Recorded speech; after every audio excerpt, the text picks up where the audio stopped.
Gerbiamas Andriau, pritarsiu jūsų šitam projektui, nes valstybės vėliava, kaip ir herbas, himnas yra šventi kiekvienam piliečiui simboliai.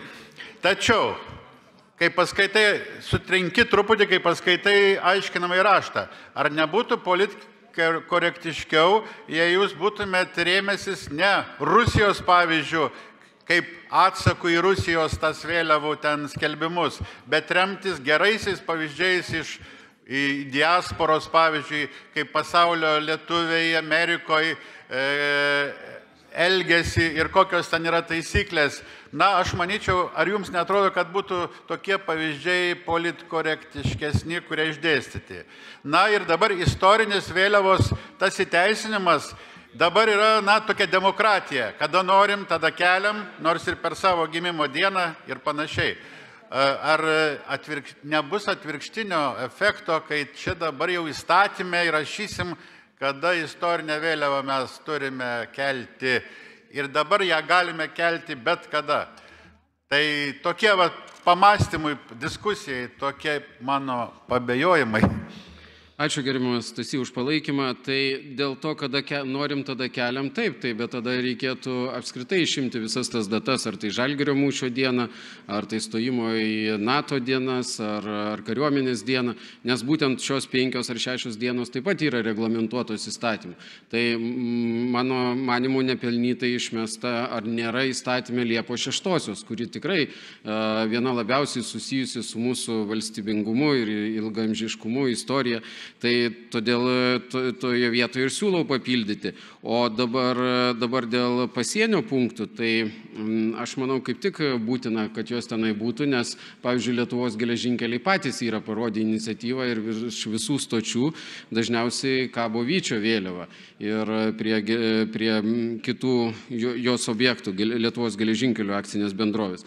Dabar, kai jūs sakote dėl pavyzdžių dėl Rusijos, tai man atrodo, kad daugelį, pavyzdžiui, pasižiūrėsime kitas valstybės, Šiaurės Korėja, Pietų Korėja, ten irgi pasieniuose, žiūrėkite, tiek Šiaurės Korėjos, tiek Pietų Korėjos didžiausios vėliavos kabo vieni kitiems kaimynams pademonstruoti savo tapatybę. O netgi pažiūrėkim, Turkijoje, Kiprė irgi panašios tokios vyksta akcijos, tai galima būtų ir kitus paminėti, bet kaip jūs ir sakėte, praktikoje ir diasporos galima paminėti, galima papildyti aiškinamąjį raštą. Manyčiau, sveikintinas yra Andriaus šita iniciatyva, tas projektas, bet kartu ir sutinku su kolegų išsakytais žodžiais ir Vytauto pasakymais. Ypač svarbu, kokį mes tą pristatymo naratyvą pateikiam. Man atrodo, tikrai nereikėtų remtis kaip kontratsakų Rusijai, kuri iškelia vėliavas matomas reikšmingoje dalyje, kaip rašoma aiškinamajame rašte. Neturėtumėm remtis priešiškų valstybių pavyzdžiais, nes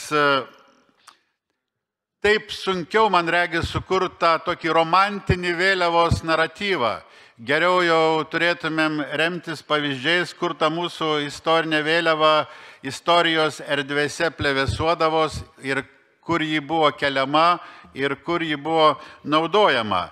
O tų gerųjų pavyzdžių yra daugybė. Pavyzdžiui, Jungtinėse Amerikos valstijose tų dalykų galima mokytis diasporoje, išeivijoje. Prisimenu Klivlene, kai man patiko atsakymas žymaus lietuvių pedagogo Henriko Staso, kai aš sakau, kai aš prie jo namų kabėjo 2 vėliavos, Lietuvos ir Amerikos. Sakau, kuri tau brangesnė? Abi man jos vienodai brangios. Viena man primena prigimtinę tėvynę, antra man nepriėmė į savo glėbį ir aš čia dirbau. Taigi, man regis, tokiais pavyzdžiais reiktų, rengiant tokius pataisas, daugiau remtis, o ne priešiškos valstybės pavyzdžiais. Tai pritarsiu šitam ir kviečiu ir jūs pritarti, nes tai yra vis žingsnis į priekį.